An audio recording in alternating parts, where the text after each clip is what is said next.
Chapter 27. That one announcement was all it took for everything to immediately devolve into absolute chaos. Nobody paid attention to Ed anymore, which he was grateful for, because so far today his luck had been pretty sour when the focus on the room had been on him. But everything else was such a mess it was nerve-wracking enough as it was.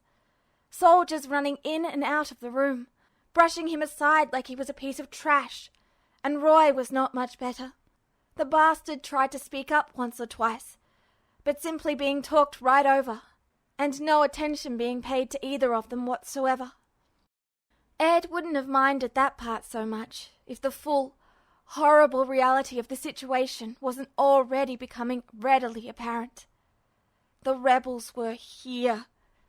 This literal fucking military base was under attack by a literal fucking squad of angry terrorists, and if everything he'd heard today was to be believed, Justin was among them. He wanted to go home. More accurately, if he didn't get out of here soon, he was probably going to faint from a goddamn heart attack, and he was going to like it, because he'd rather be unconscious than fighting a losing battle against the panic in his chest and the thundering, crashing realization that it wasn't over. It wasn't over. That man could find them again. They were here, and he was out there, and he was coming. He knew they were here. He knew they'd broken the rules and they'd been bad, and he was going to find them again and leave him back in that little padded room, and he'd never get out again, and...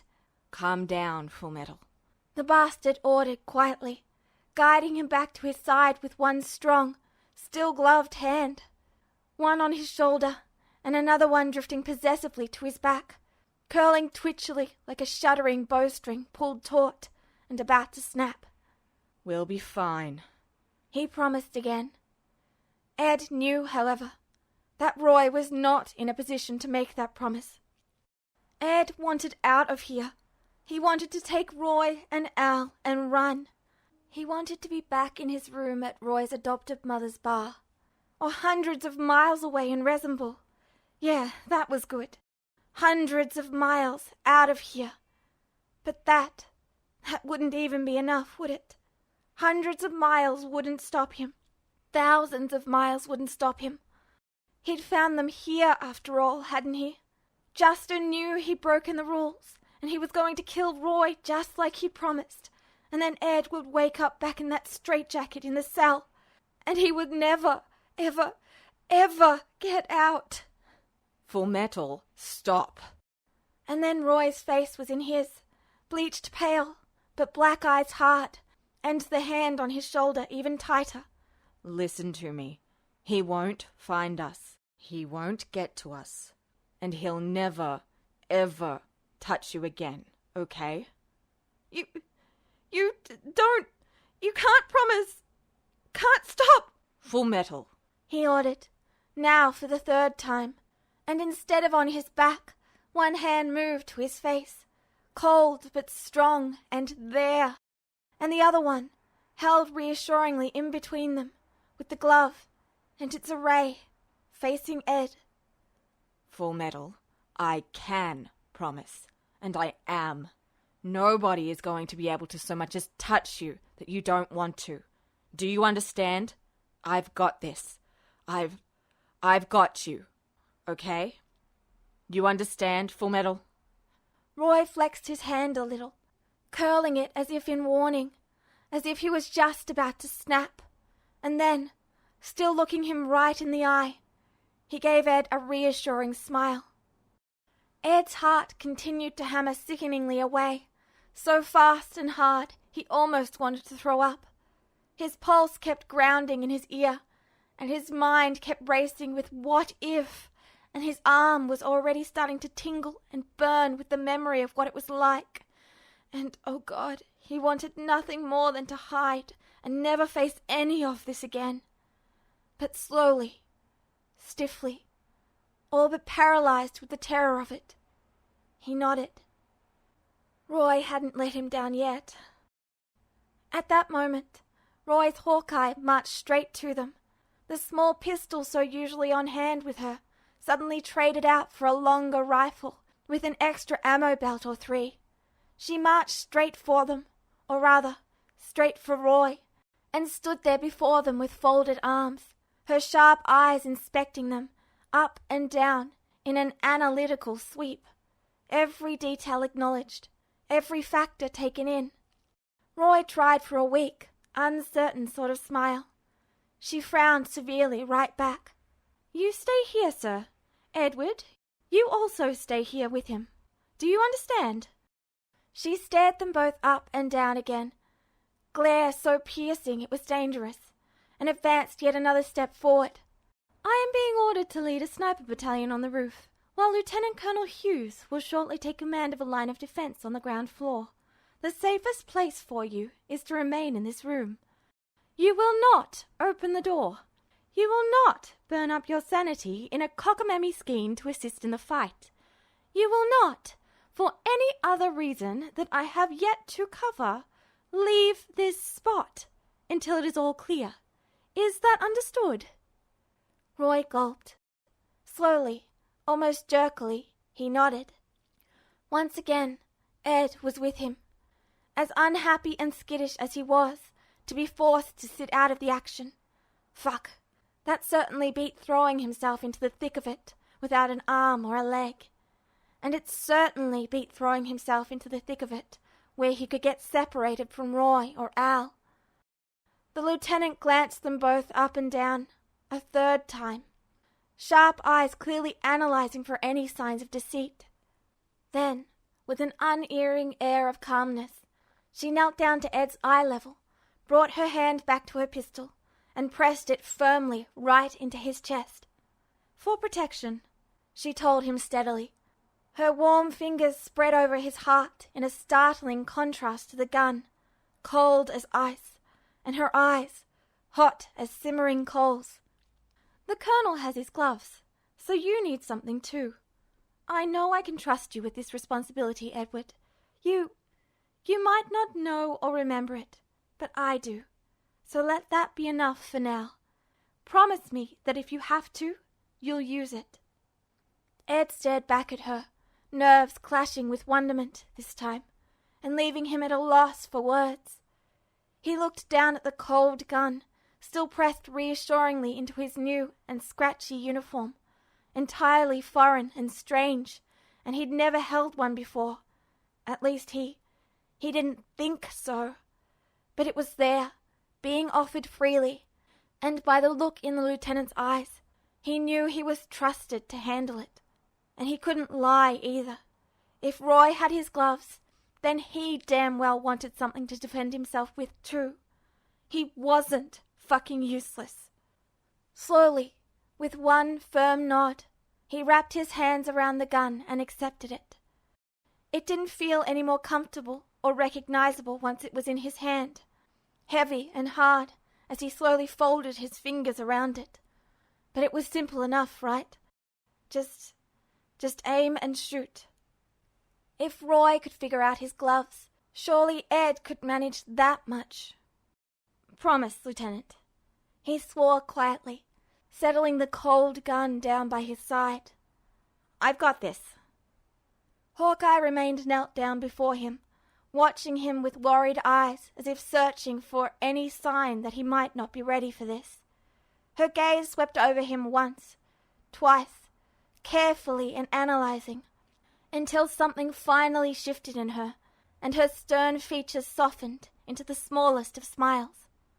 "Good boy," she said warmly, patting him firmly on the shoulder, and something strange and familiar settled over him. It was the same words that he remembered from the nurses.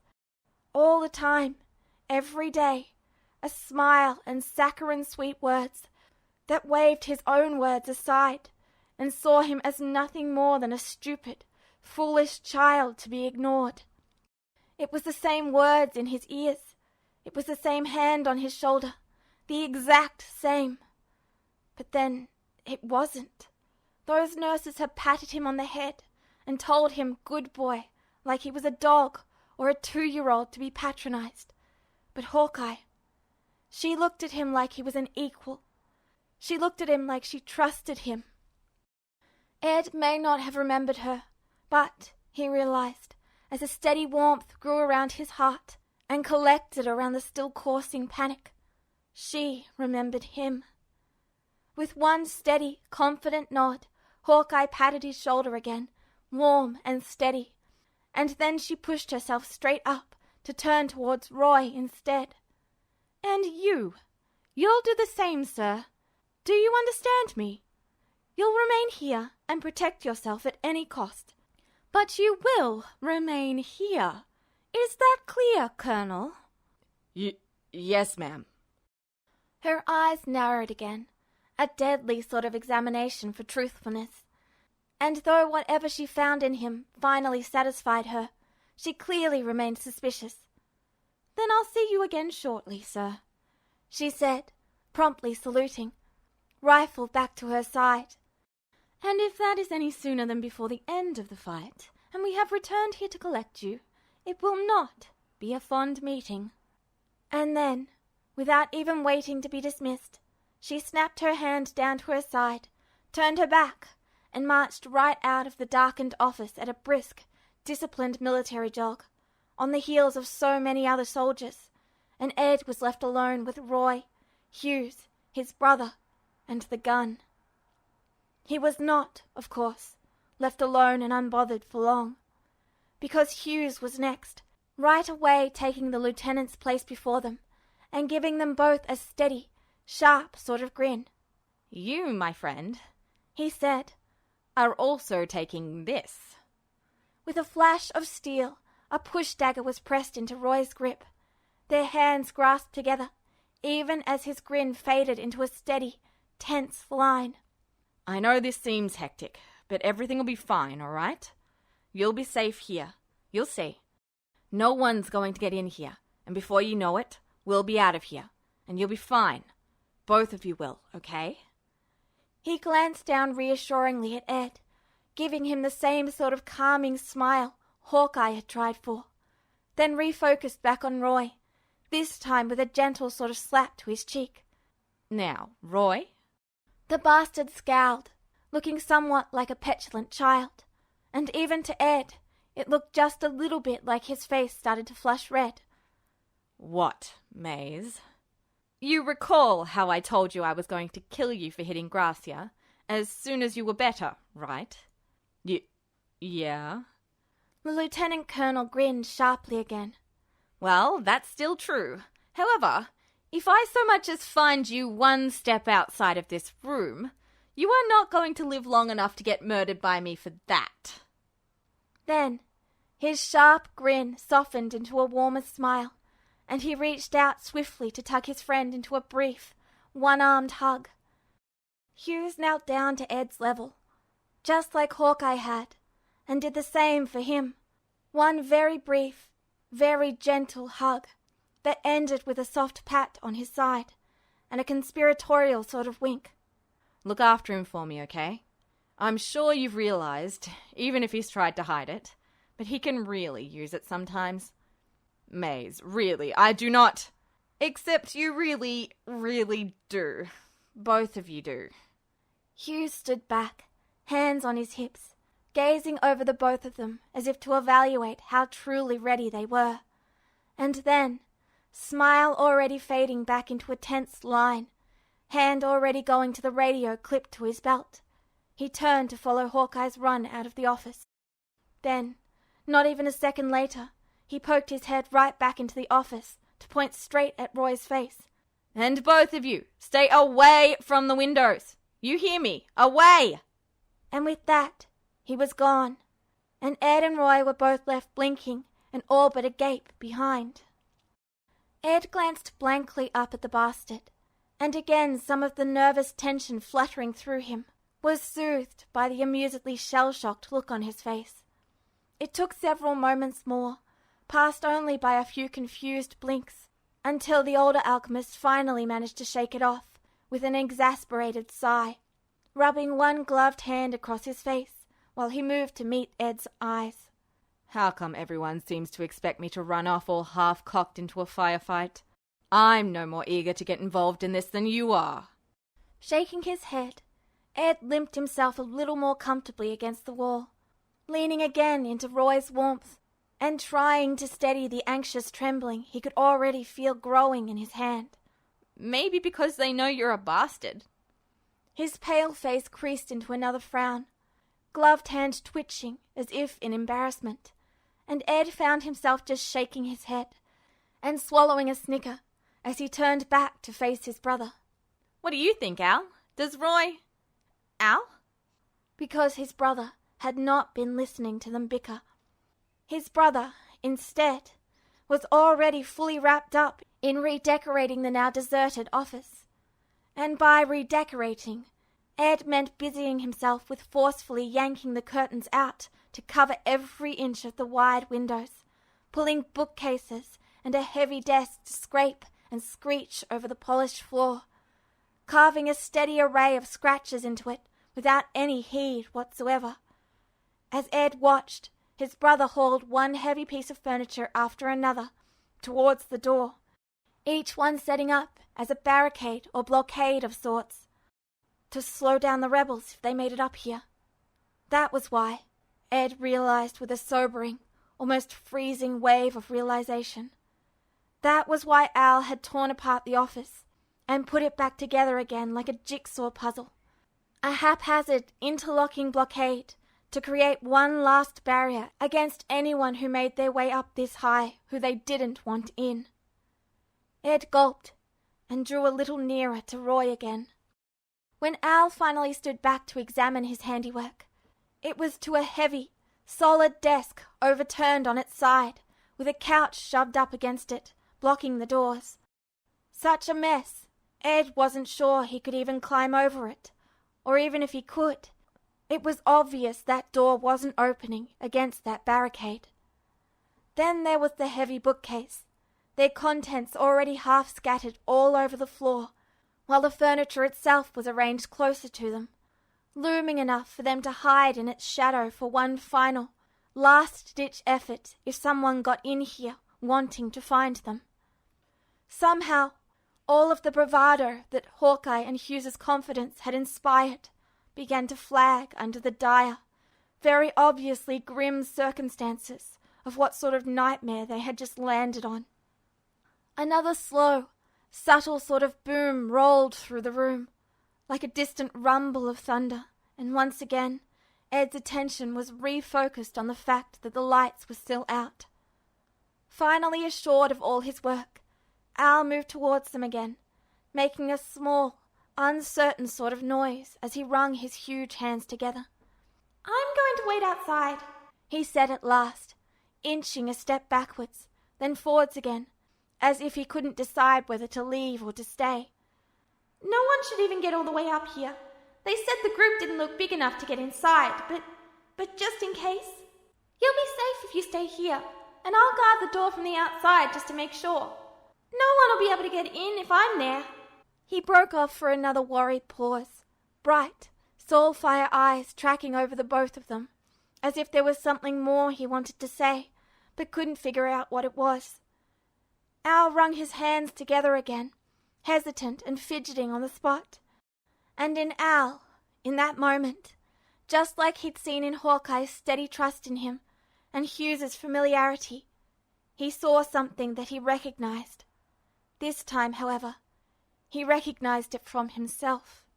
He recognized the silent fear in his eyes that had possessed Ed so many times in that hospital at the threat of being left alone.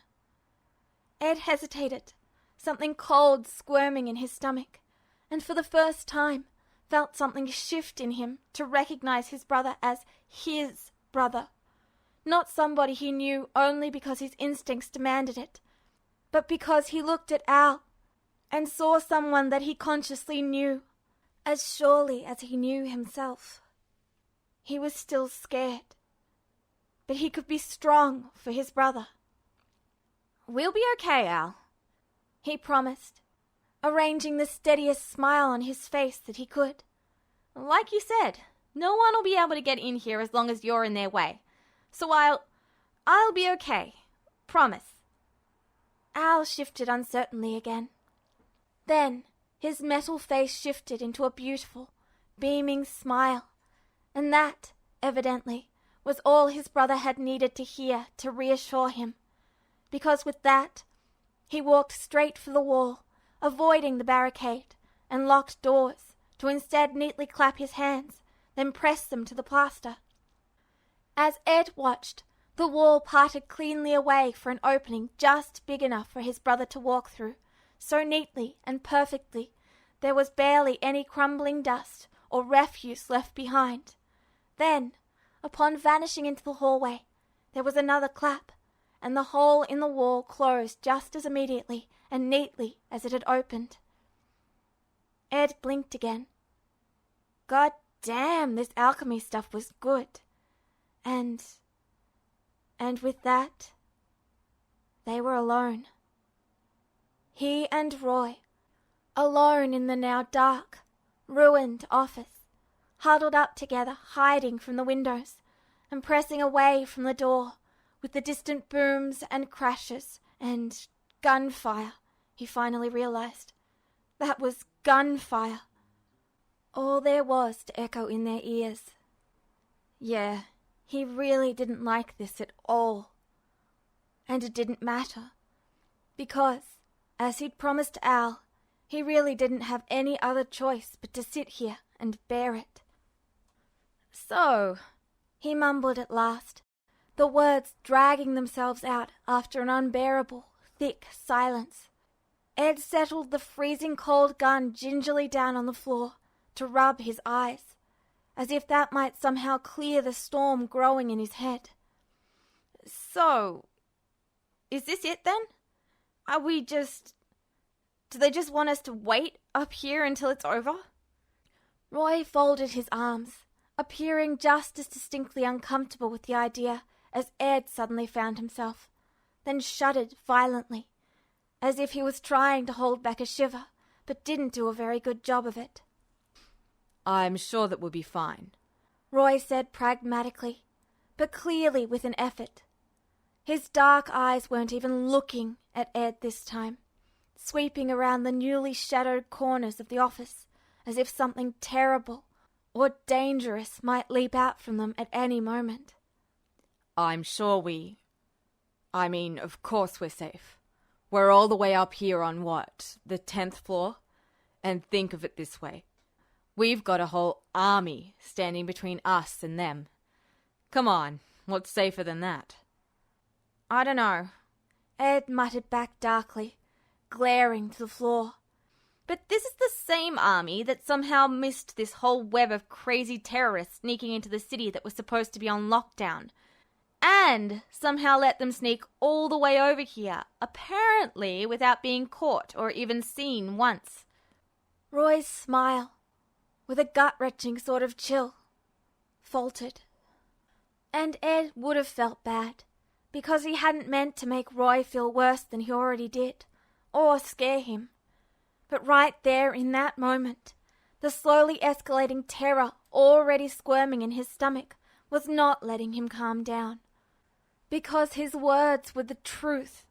He trusted Al, and he trusted Roy, but the fact of it was that whoever the hell these people were had already wormed their way through the military's defenses to make it this far. Why was he supposed to believe they wouldn't make it just a little further? Why the hell was he supposed to believe that this was all one great big fat coincidence, that this happened today, the very first time he and Roy had come out of hiding? And now Justin came for HQ. Right when they got there. Now Justin decided to try and break his way in, and he was supposed to believe it was out of nowhere? That he wasn't coming here looking for them.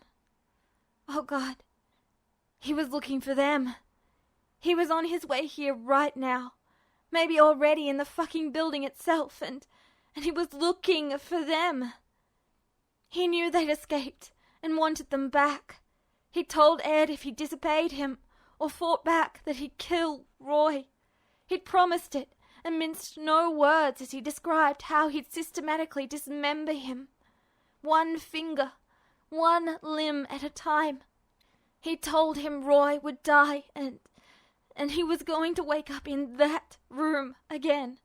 Wasn't he? Wasn't he? He was going to wake up back in that straitjacket, in that padded cell, and this time he was never getting out. Fullmetal, are you... Hey, calm down. It'll be all right. It was too late. He couldn't. He was never going to see Al or Roy again. Justin was going to take those memories away too, wasn't he? He'd realized he'd messed up the first time. So he'd do whatever he'd done before, all over again. But this time, he'd take everything.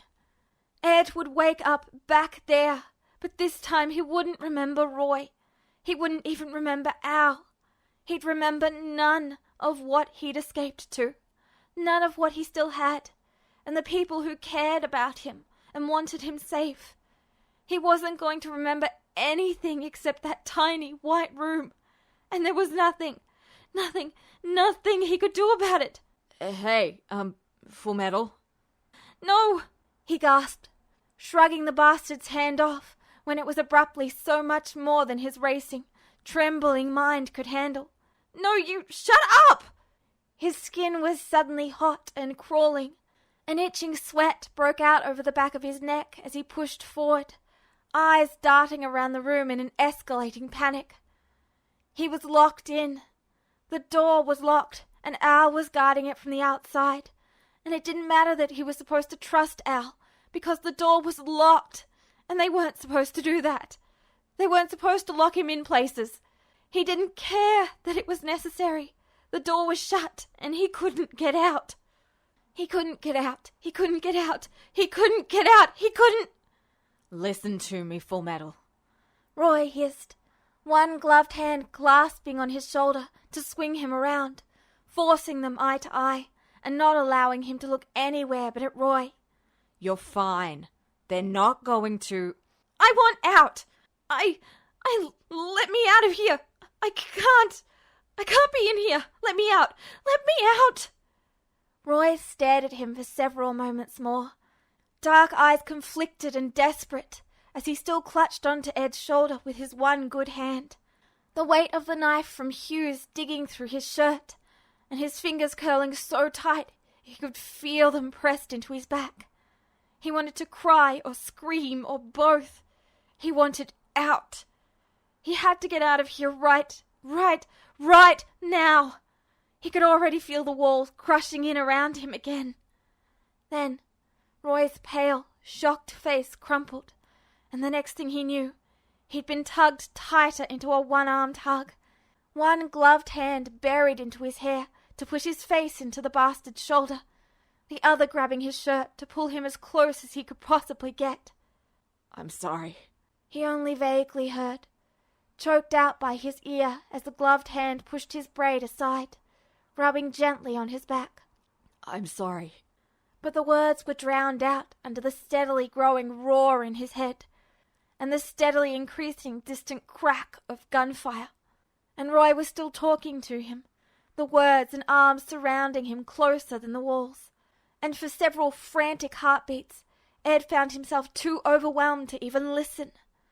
But Roy was closer and stronger than the weight of the memories trying to crush him, shushing him quietly in his ear over and over, warmer and more present and solid than the fluttering fear and encroaching terror.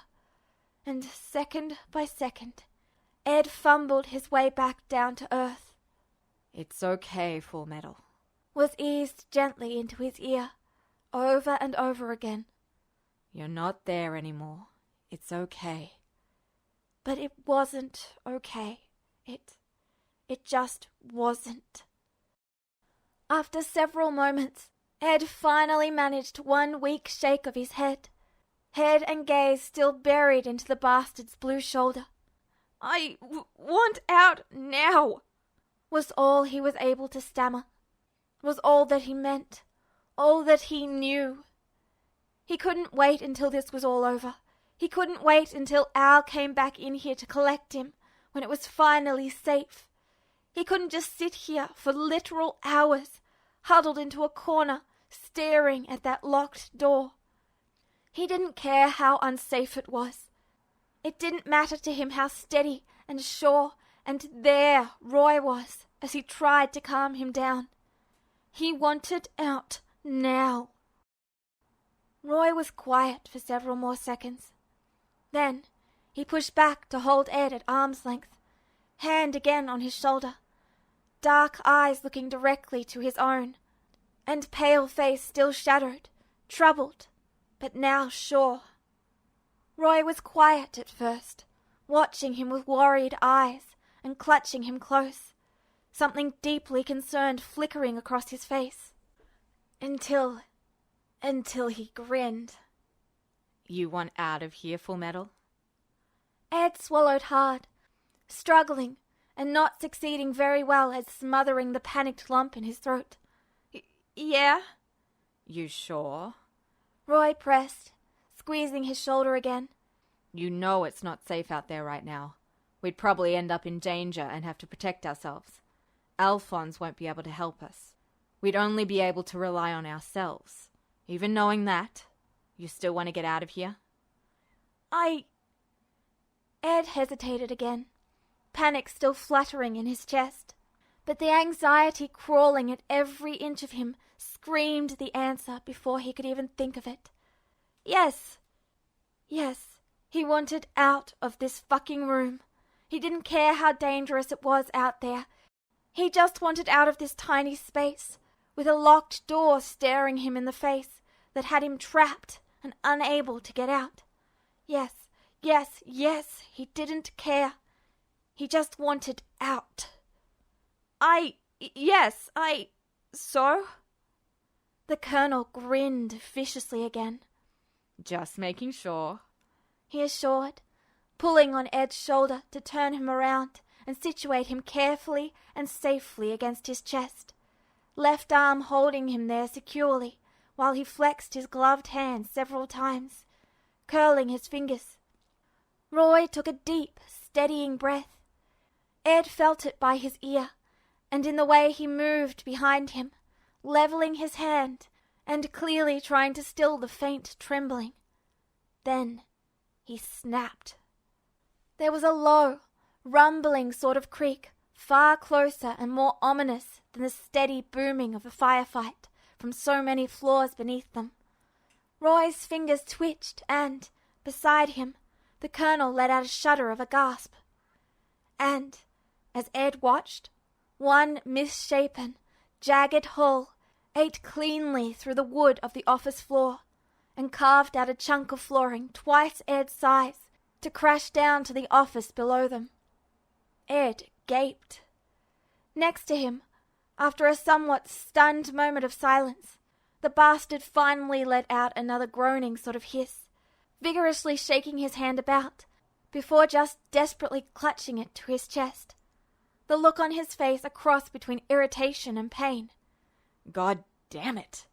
I have got to stop doing that, he muttered to himself, shivering with an expression that was very familiar to Ed by now, that told him he had just burned his own fingers. But then the shadow of pain was gone as he turned to look back down towards Ed with a slight, mischievous smirk. I'm pretty tired of being babied too, Fullmetal. I'm grateful for the protection, but I'm tired of needing it, you know?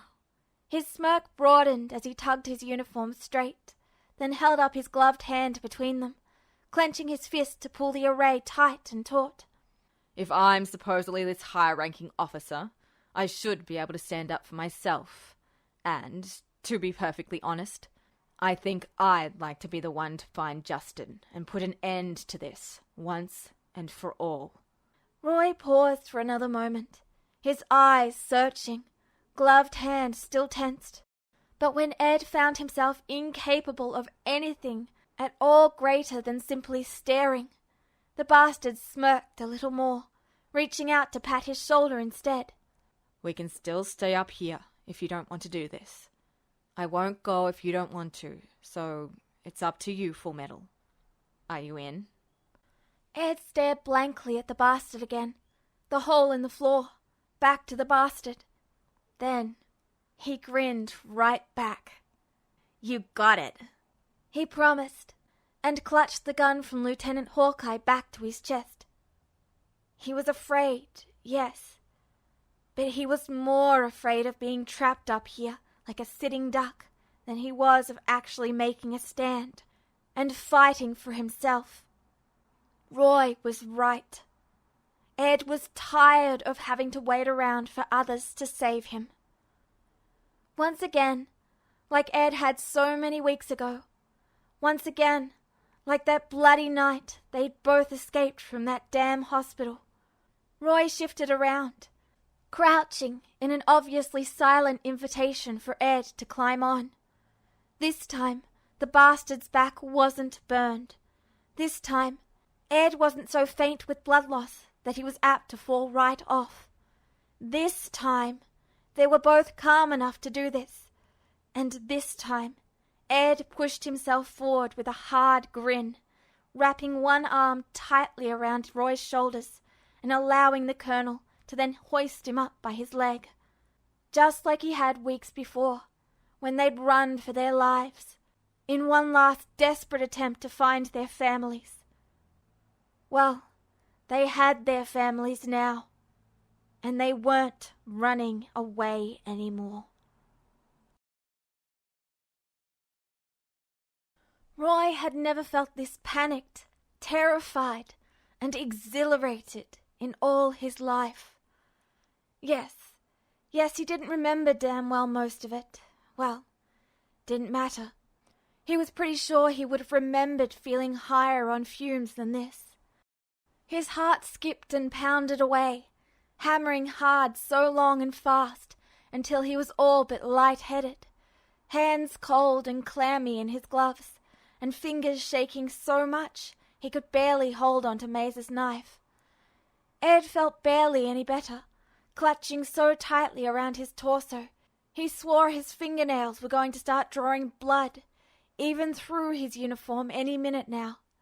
Gun barely grasped in trembling fingers, in a way that was certainly not going to be of any use. But he was here with him, and Roy wouldn't have had it any other way. Even though his plan wasn't really a good one. Both he and Ed were in uniform, which he could only assume was their best protection out here. No one on their side would shoot, even if they weren't recognized. Even if they were completely and totally lost, which they were. Even if they were wandering about without a coherent plan, rhyme, or reason in the middle of a firefight, which they were. Their uniforms kept them safe, and somehow there was a perverse sense of pleasure in that idea that he couldn't help but smirk at. Justin and that damn hospital had tried to take all this away from him, but he'd remembered this. He'd remembered Blue. And now he had a whole army of it standing on his side, willing to watch Roy's back, due to nothing more than the precious Blue that he still remembered. Now he had a whole army on his side, and it was his turn to hunt Justin down, like the goddamn dog that he was. Of course, there was just one problem with that plan. Roy had no idea where the bastard was. They'd landed on the floor beneath Hakuro's office, a floor that was entirely deserted, something Roy could only take as a good sign. That meant the rebels had not fought their way up this far yet, but without any soldiers here on their side, there was also nobody here to ask what was going on. And in that new, deserted silence, that just left him with two choices, up or down. Up took them straight back to Alphonse, and, if he remembered correctly, Hawkeye. Down took them to Maze, most likely everybody else, and, most likely, the rebels and terrorists. After what Roy remembered of the silent warning in Riza's gaze, in her order to stay in that room, and the idea of what Alphonse might do to him If he realized Roy had coaxed his brother out of said room, he was willing to take his chances with the terrorists. So, Ed clutching tightly onto his back like a desperate koala, and Roy with little more balance than a pogo stick on a skateboard, he headed for the stairs and went down. We need to get down to the first floor, he panted, fighting for balance as his heavy feet pounded down step after step, adrenaline pushing his feet forward, even though he still had no idea where to. Or at least close to it.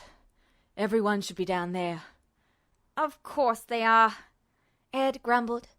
As far away from us as possible. Would you prefer they had formed a wall on the 10th floor to meet the terrorists there instead? Sighing, Roy rounded yet another landing, panting even heavier now, only to reel to a stop, blinking down the Spartan, clean stairs to a point just a floor below. There, finally, another barricade was set up, this one armed and staffed with another set of soldiers that even if Roy didn't know them, he knew their uniform. And that was close enough. Look, Fullmetal, there. He jogged down the stairs at an even faster pace, one hand clutching onto Ed's to try and steady him, while the other remained tense and ready to snap. Hey, he called, raising his voice over the muffled chaos around them. Hey, do you know? The two soldiers, previously occupied with packing in their barricade even tighter and checking their weapons, both started to face him. Then, one after the other, saluted him. Colonel Mustang! The first one exclaimed, his eyes brightening, then dimming, trailing over the child clinging to him, with his face just peering out stubbornly over his shoulder. Colonel Mustang. Roy set his jaw defiantly, squeezing Ed's hand a little as he felt the alchemist stiffen, preparing to snap back at the man's confused and somewhat disturbed look alone. Good. So they knew him. Even if he didn't know them. Good. He could use this. Where is everyone else? He demanded, faking a confidence through a grin and squared shoulders that he hadn't felt in months. I'm looking for... I need help. Where is everyone? Somehow, he figured blurting out that he was looking for Justin wasn't going to get him very far. But this line of questioning, of course, did not get him very far either. We're pinned down, sir. The soldier's eyes flickered confused to Ed and back again, this time fixated quite firmly back on Roy after a snarl from the young alchemist, varying degrees of uncertainty and stress darkening his gaze. We're holding them back 2 floors down, but we can't get any closer.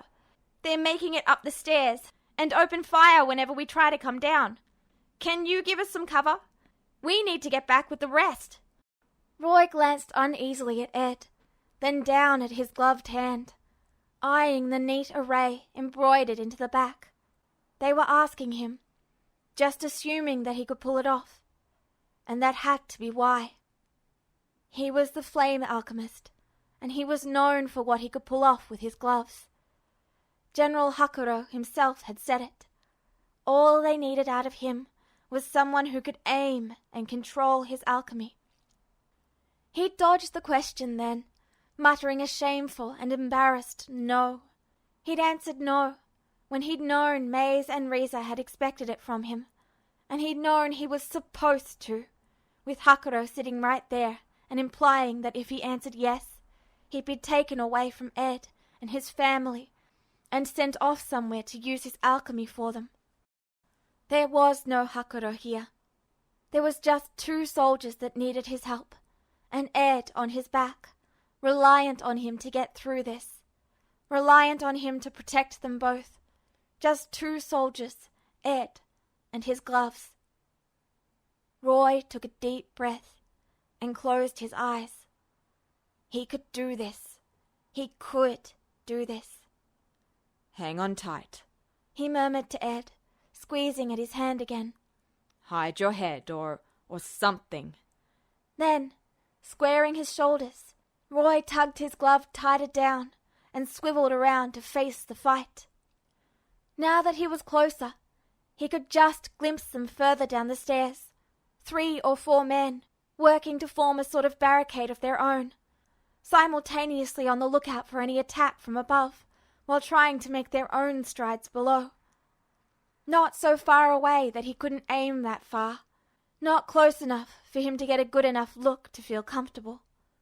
He could pull this off, though. He knew he could. He just had to. Then there was a sharp crack of a gunshot, echoing like a scream in the cage of the stairwell. Roy's heart skyrocketed into panic, and his burned raw fingertips scraped against one another in one sudden, startled jolt of a snap. This time, the noises echoing in the stairwell actually were high-pitched, blood-curdling shouts of panic and screeches of agony. So sudden, Ed clutched to him, and Roy's hand flinched as if to cover his ears. There was a devastating plume of smoke, and the hot, burning scent of fire, the agonized screams ringing in his ears like a nail hammered through his skull. His heart stammered to a stunned stop in his chest. But as frozen as he and Ed were, the rest of the world kept on turning. "Thanks, Colonel Mustang," the soldiers said to him, an in unison chorus of harsh gratitude, and grinning in the face of the screams as, one by one, they patted him on the shoulder and shot straight past him. They marched off down the stairs even as he jerked his hand out to stop them. Panic and indecision fluttered in his heart, because for all the bravado he had in spades, he lacked the confidence. He didn't know if he'd gotten them. He didn't know if he'd even been close. Wait, he wanted to say. Wait. But the soldiers so plainly trusted him more than he trusted himself, and were gone before he could stop them. And yet, even with his own horrified lack of trust in himself, he was frozen to watch the soldiers run on, and run on they did, straight down the stairs, with no gunshots or shouts of alarm or cries of pain to follow, straight on back down the stairs, and right past where he'd aimed his alchemy. Ed stiffened again around him, the hand clutching to his shoulder, grabbing even tighter. What did you do?" the kid breathed, and for several moments Roy had no answer for him. His hand stung badly again, fingertips scorched raw, his palm sore and aching with yet another burn that he knew he hadn't been able to stop. "Well," he forced out finally, voice a lot stronger than he truly felt. "let's find out." Swallowing hard, he re-steadied himself, squaring his shoulders again to mute the shiver forcing itself down his spine. Nothing for it, he determined, but to march forward himself. The first body, sprawled down motionless on the lower landing, had his head turned to the side with a blossoming trail of blood whispering down from his hairline. They were too far away for Roy to tell if he was breathing or not, but the explosion had very clearly knocked him in the head, and very clearly knocked him right out. He didn't know if he was breathing, but Roy definitely knew he did not want to find out. And the others? Roy swallowed hard, and again forced himself, one foot after the other, to move on down the stairs. This time, to grind to a very abrupt halt, but 3 steps down. There was another body, this one 2 landings below them. This one sprawled and motionless too, but far more akimbo and unnatural than the first. Clearly damaged from his fall down the stairs, and this time damaged too badly to be getting up again. The third body, just barely in his line of sight, and he knew it was out of Ed's, was just a glimpse of a desperately kicking leg and a boot that was on fire.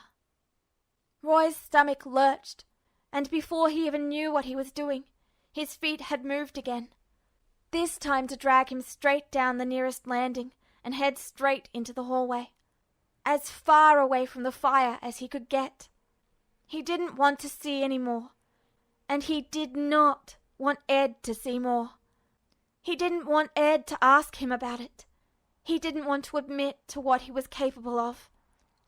He didn't want to remember what he was capable of, even as he knew that that rebel was not the first person he'd set on fire while still alive. Hey, bastard. Ed ventured by his ear, pushing up on his shoulder to get some more leverage. Shouldn't we be going downstairs more, to where most everyone else is? He was right. Even through the incomprehensible haze now descending over his head, Roy looked out, and while this floor was not the deserted ghost town of the one above it, it was not what they were looking for. The heart of the battle still went on below them. But also below them was rebels he'd knocked out, maybe even killed, at just a snap of his fingers. Also below them was the body he'd willfully tossed down the stairs and left behind, broken and bleeding, and the one he'd set on fire. Every last inch of him pulled away from that with a visceral, almost unbearable sort of disgust. He'd spent so long hunting for who he was, poring through a haze of distant and murky memories to try and grasp something solid, anything more substantial than hot, burning smoke. But there was nothing to run from or to anymore. That was who he was. Those 3 bodies he'd snapped down a staircase and left broken, bleeding, and burning were who he was, for better or for worse. And he didn't want to see that, just as much as he didn't want Ed to see it either. No. He heard himself cough out after several moments, voice gravelly and rough as his feet dragged himself forward once again, this time straight through the soldiers running up and down the hall, checking weapons, dragging crates, barking orders. Hughes'll be down there, and if he finds us, he'll stop us. We'll need to look elsewhere. Ed tensed again, this time pulling a little at his hair to try and make him stop. Yeah, but what's he really gonna do? It's not like he can often escort us back up 10 floors now, can he? No, he couldn't. But that didn't matter, because Roy wasn't going down that staircase now, even if there was a whole army of Hugheses waiting at every other exit. It's fine, he mumbled, trudging straight on through the crowd. It's fine. Just let everything be fine. Hey, bastard, what's your problem? Ed tugged on his hair again, this time hard enough to actually reel him to a stop. You were the one who wanted to make a go at this ourselves, but now you're chickening out? Come on, we're fine. What do you think he's gonna do? Just kidnap us in the middle of all this shit? Roy bristled, jerking his head forward in an aggravated attempt to tug those irritating fingers right off. I'm not. Quit it, Fullmetal. I'm not scared of Justin. I'm only saying... I'm just calling it like I see it. And right now, you're the only one who doesn't want to go looking for him, the only place he might actually be. Come on, bastard. I'm not backing down.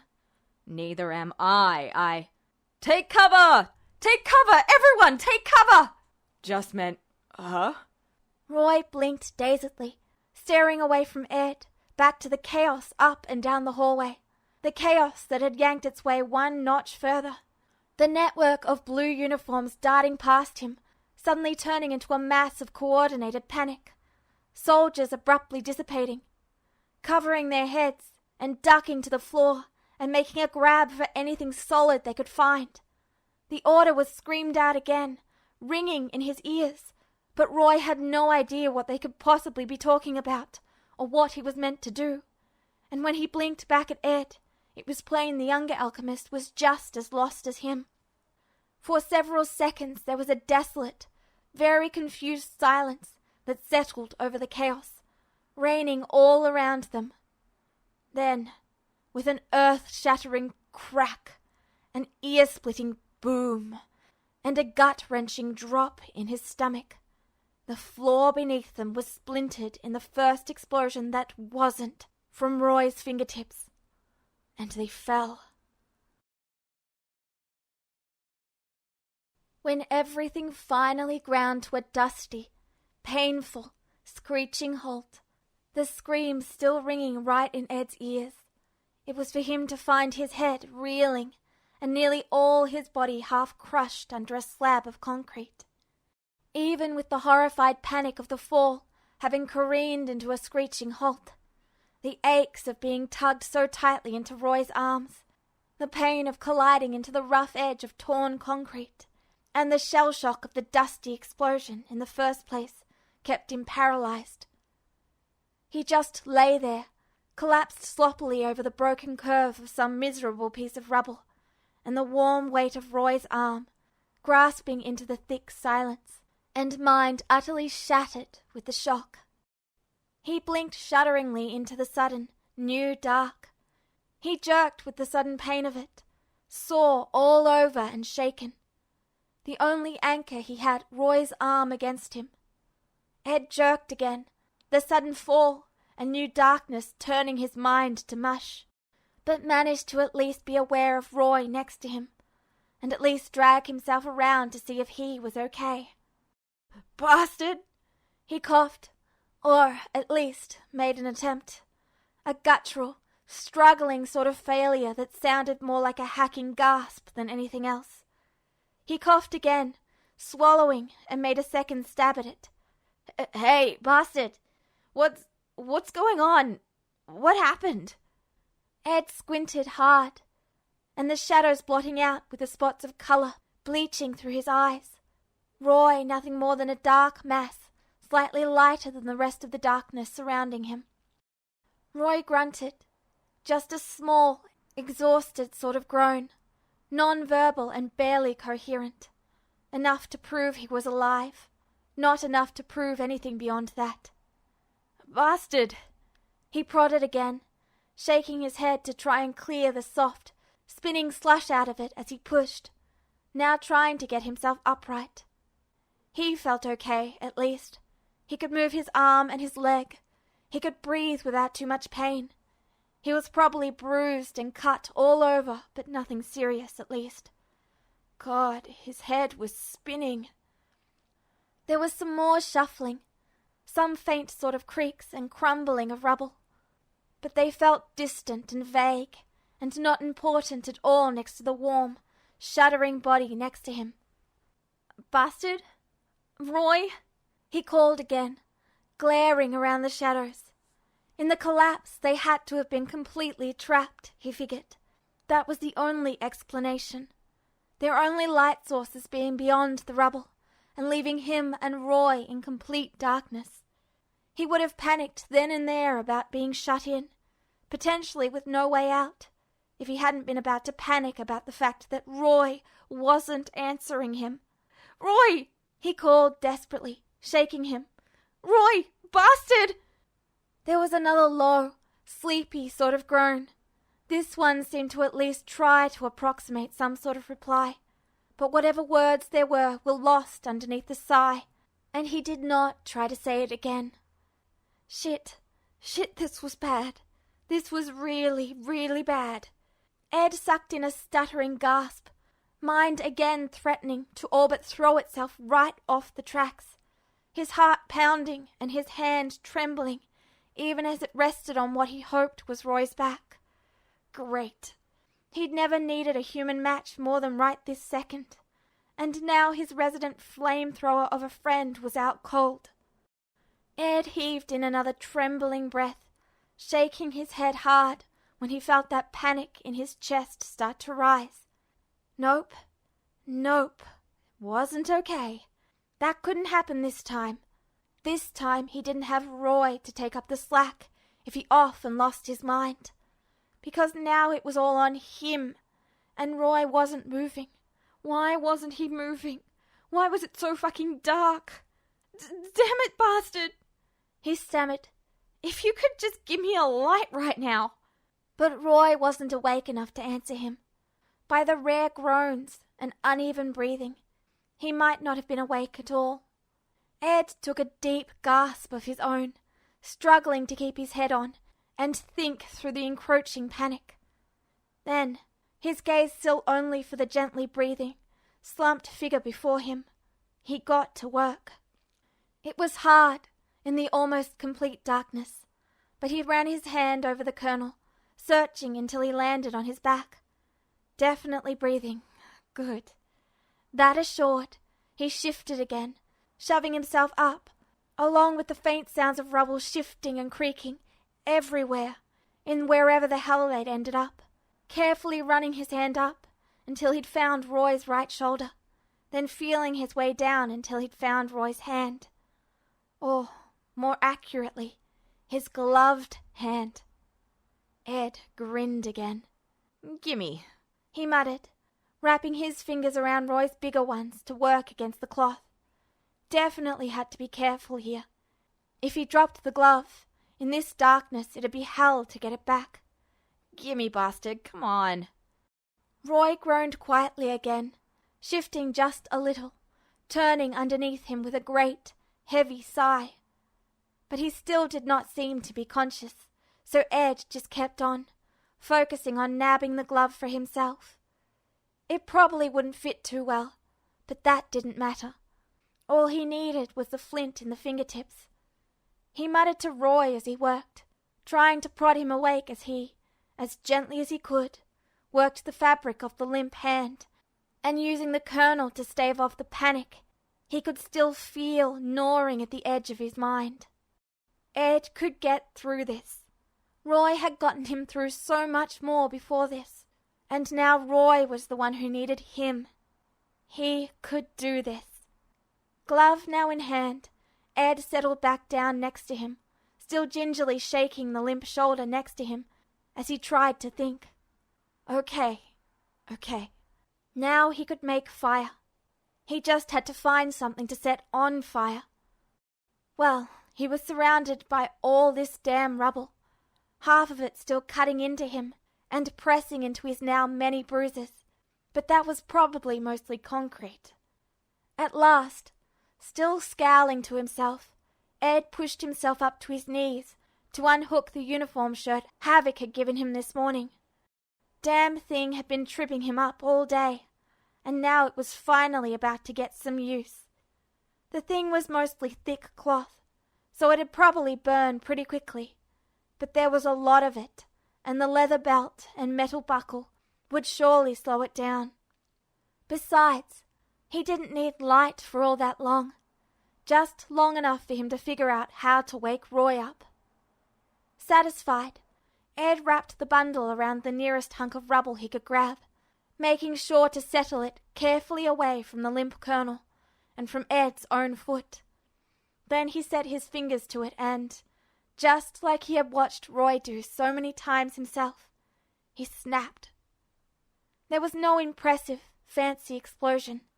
There was no neatly controlled shockwave or blast of fire and heat or the crackle of alchemy that he watched Roy fight to control, even up to the point of him snapping in that hallway just minutes before.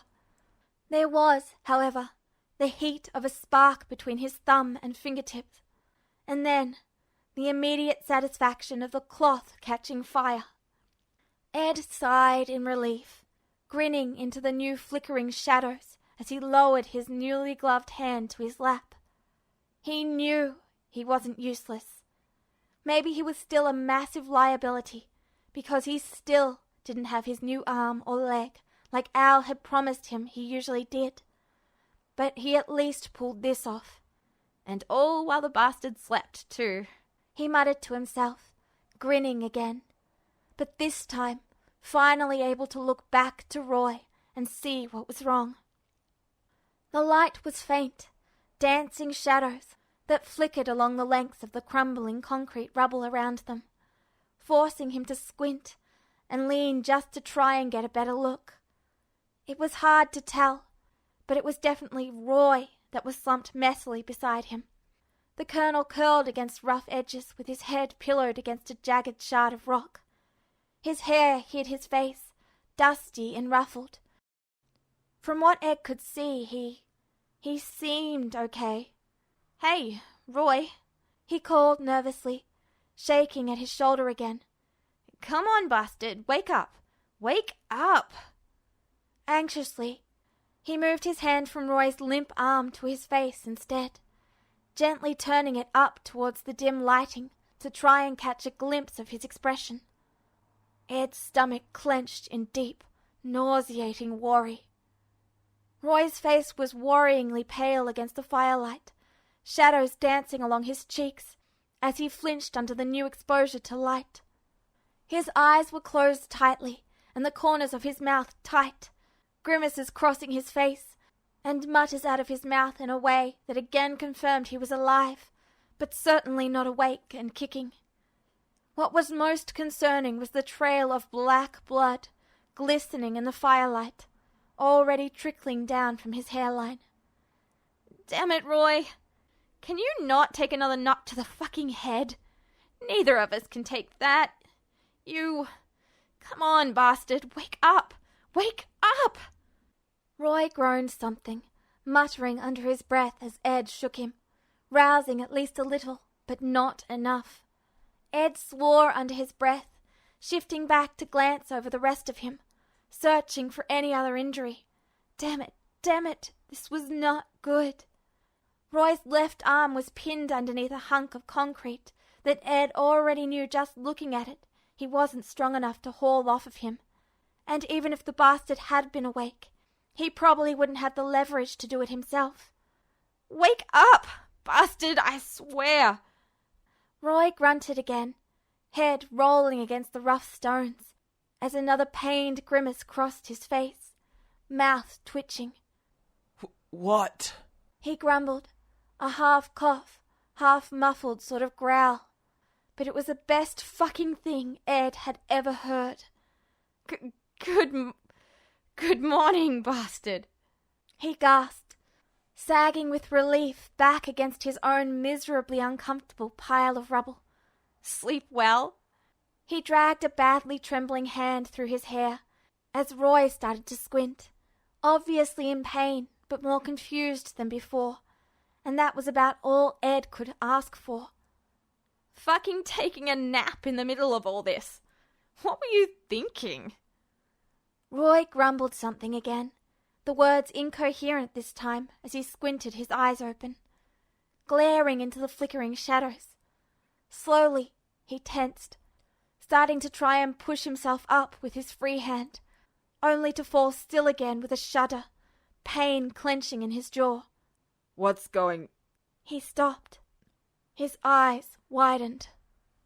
Nerves clenched anxiously around Ed's heart, his stomach twisting. What is it? What's wrong? He leaned forward again, carefully nudging their light closer as he looked the colonel over, searching frantically for some sign of injury that he had missed, something that was hurting him that he hadn't seen. But aside from the blood on his head, Roy seemed fine, and he wasn't looking at Ed anyway. He was staring right past him, pale face frozen, and eyes huge with a distant, horrified sort of shock, like there was nothing wrong with him. Like there was something behind him. Ed froze. His stomach dropped. Roy? Nervously, shakily, Ed pushed at the colonel's shoulder again, skin on the back of his neck crawling and itching with a sudden cold sweat. He was being paranoid, right? There wasn't anybody behind them. They'd just gotten themselves trapped in a cocoon of rubble. There wasn't any monsters in the dark who'd slip in to stare at them. That was unreal. That was just crazy. Even if Roy was busy still staring over his shoulder, not saying anything, paralyzed and face frozen in a rictus of horror. Even if he... Fuck it, bastard, please stop looking like that. Please stop looking like that. Hey, Roy, what's... Then, without another word, the colonel shot forward, his one free arm grabbing at Ed to push him behind him, shielding him as best as he surely knew how, and planting himself right between Ed and the man in there with them. An ice-cold wave washed over him in an instant, unbearable, agonizing terror. Dusty, bleeding, and crumbled just like Roy.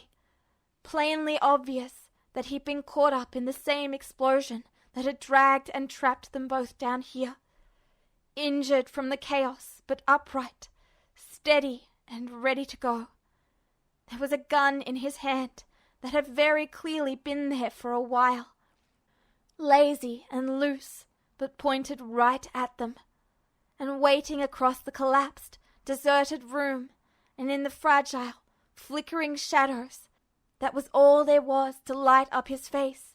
He seemed gaunt, glaring, dangerous, inhuman. Without the doctor's coat, Ed nearly didn't recognize him. With the cajoling, unassuming smile morphed into something dangerously unhinged, and passive eyes darkened into a predatory, glaring snarl of a hunter with its prey in a corner. With the blood splattering his face and the furious light burning into his eyes. Ed almost didn't know who this was. But he did. Well, well, well, the man said, dangerous smirk broadening into a deadly, hungry, and unabashed smile. It's been a while, hasn't it, Edward? Roy? It was Justin.